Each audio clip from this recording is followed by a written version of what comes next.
Good morning guys. मेरा नाम है सन्नी कुमार और ये मेरा कोर टास्क 14 है जिसमें मुझे एक प्रेजेंटेशन लेनी है। तो चलो प्रेजेंटेशन शुरू करते हैं। तो my topic is Glasgow coma scale, GCS इसको शॉर्ट फॉर्म में बोलते हैं। ये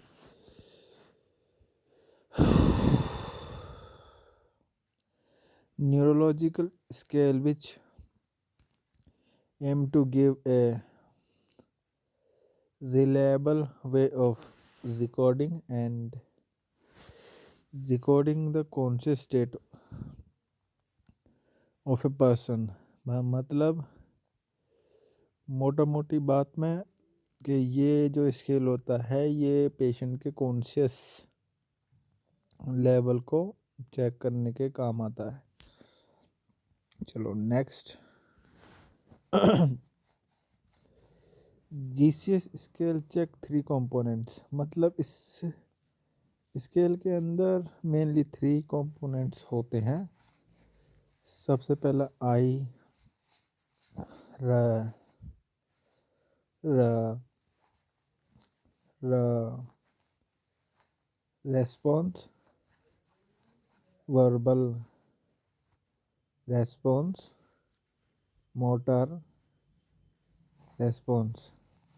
तो आई रेस्पॉन्स के अंदर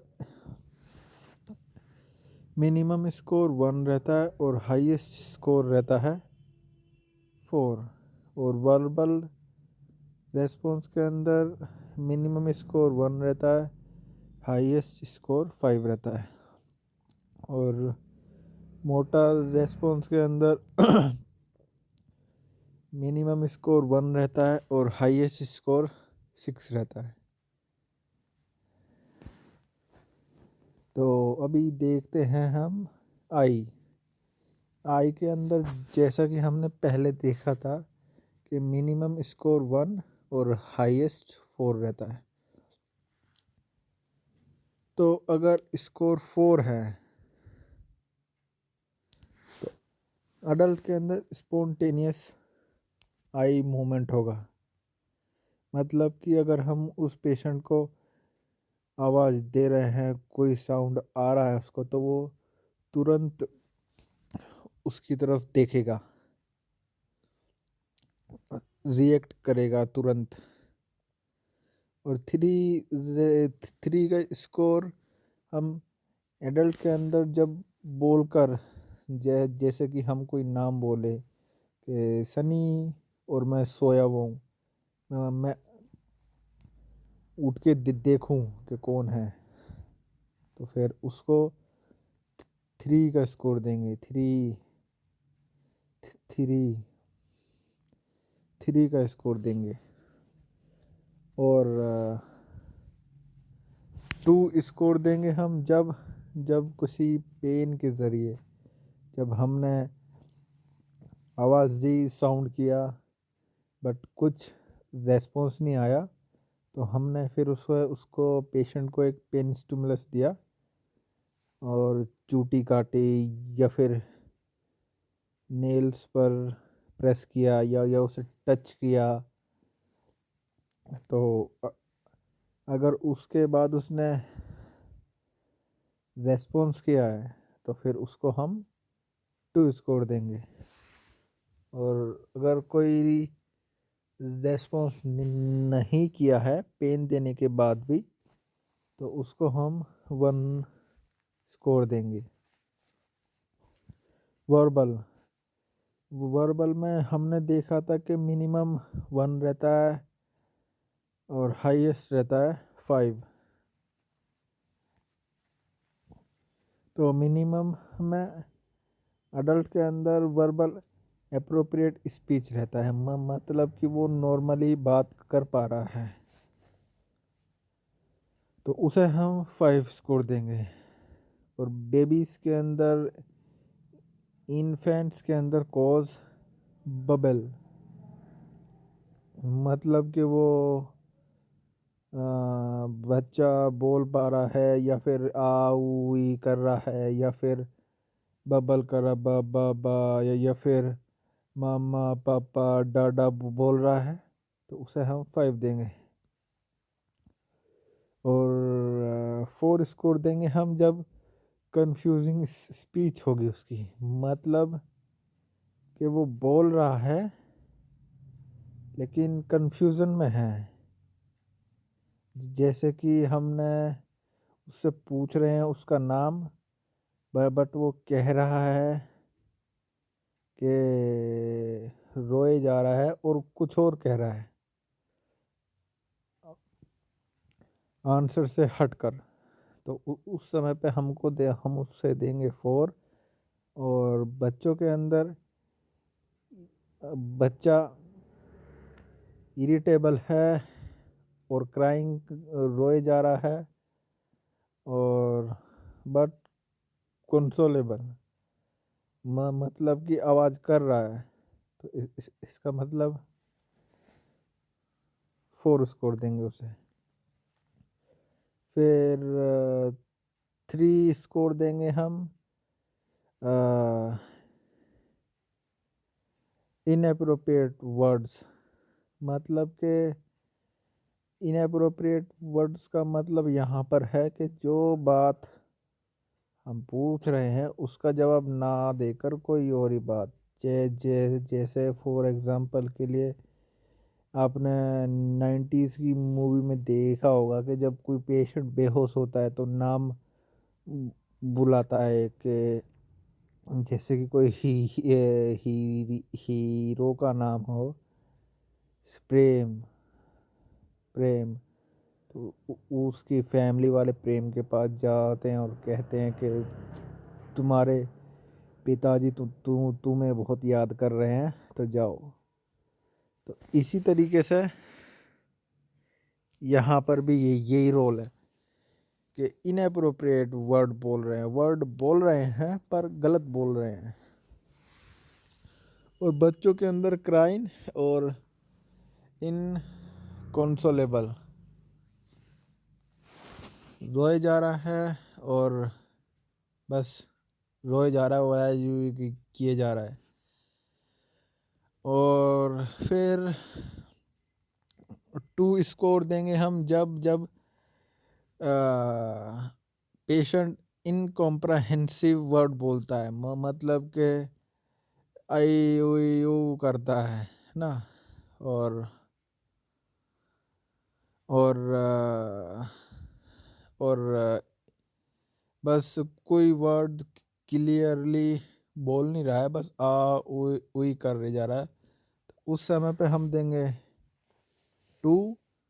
और अगर कोई वर्बल साउंड नहीं कर रहा है तो उस समय देंगे हम 1 का स्कोर। फिर आते हैं हम ओबे कमांड्स, मतलब कि मोटर रेस्पॉन्स पर। तो मोटर में जैसे कि ओबे कमांड्स, तो मतलब कि किसी फिजिशियन ने पेशेंट को कहा कि भाई तुम अपना हाथ उठाओ, तो पेशेंट हाथ उठा रहा है, तो इसका मतलब ये है कि वो कमांड फॉलो कर रहा है, तो ठीक है वो। और तो 5 का स्कोर हम तब देंगे जब लोकलाइज पेन, मतलब कि जब पेशेंट बोल पा रहा है कि मेरे को यहाँ यहाँ पर इस जगह पर दर्द हो रहा है, तो उस समय पे हम उसको 5 का स्कोर देंगे। और 3 में विड्रोवल टू पेन, मतलब कि पेशेंट को पेन हो रहा है बट वो जब भी हम उसे टच करने जाते हैं तो वो अपना पेन वाला पार्ट दूर कर लेता है या फिर ह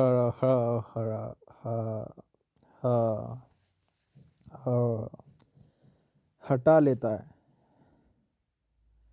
तो डिकोर्टिकेट टू पेन, डिकोर्टिकेट का मीनिंग होता है कि मतलब कि एबनॉर्मल फ्लेक्शन, मतलब इसके अंदर पेशेंट की जो एक्सट्रीमिटीज़ जो होती है, हाथ पैर होते हैं, वो बॉडी की तरफ हो जाते हैं। एबनॉर्मल फ्लेक्शन इसे बोलते हैं। अगर वो है तो हम पेशेंट को 3 स्कोर देंगे। और अगर डिसेरेब्रेट टू पेन, इसका मतलब है कि पेशेंट में एबनॉर्मल फ्लैक्शन है, मतलब कि जो उसकी एक्सट्रीमिटीज़ है वो बॉडी से दूर जा रही है, तो उसको हम देंगे 2 स्कोर। और अगर कोई मोटर रेस्पॉन्स नहीं है तो उसको देंगे हम 1 का स्कोर। तो चलिए देखते हैं डिकोर्टिकेट और डिसेरेब्रेट की फ़ोटोज़। तो जैसा कि आप सब लोग देख सकते हैं, डिकोर्टिकेट जिसके अंदर जो पेशेंट की एक्सट्रीमिटीज़ है वो इनवर्ड टू बॉडी है, आर्म्स लाइक सीज है ना, मूविंग टूवर्ड द कोड है ना। तो problem with the cervical spinal track और सेरिब्रल हेमिस्फीयर, जब स्पाइनल ट्रैक में या फिर सेरिब्रल हेमिस्फीयर में प्रॉब्लम होती है तो तब ये दिक्कत आती है। और डिसेरेब्रेट के अंदर क्या होता है कि जो पेशेंट की एक्सट्रीमिटीज़ होती है, जो हाथ पांव जो होते हैं वो बाहर की तरफ हो जाते हैं, है ना। तो फिर ये प्रॉब्लम होती है बस।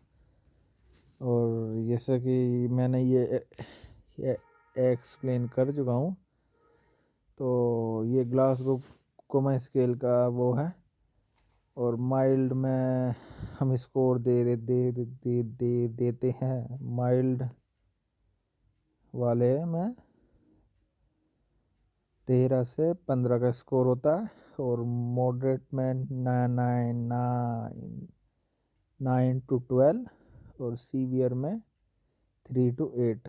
और कोमा वाला पेशेंट जो होता है वो सीसीवी कोमा वाला पेशेंट सीवियर केस में ही आता है। तो ग्लासगो कोमा स्केल के अंदर जो कम से कम स्कोर होता है 3 और मैक्सिमम स्कोर होता है 15। देखिए ये जीसीएस के माइल्ड मॉडरेट सीवियर के बारे में कहा गया है, ये देख सकते हैं। तो इसके अंदर हम देख सकते हैं AVPU अलर्ट जो पेशेंट होते हैं उनका जीसीएस 15 रहता है। रिस्पॉन्स टू वर्बल स्टिमुलस, जो पेशेंट्स वर्बली रिस्पॉन्स कर सकते हैं उनके लिए 13। रिस्पॉन्स टू स्टिमुलाई मतलब कि पेन देने के बाद कर रहे हैं या फिर नहीं कर रहे, 5 से 3 तक देंगे, है ना। तो ये वीडियो यहाँ पर ही पूरा होता है। Thank you so much. Good bye.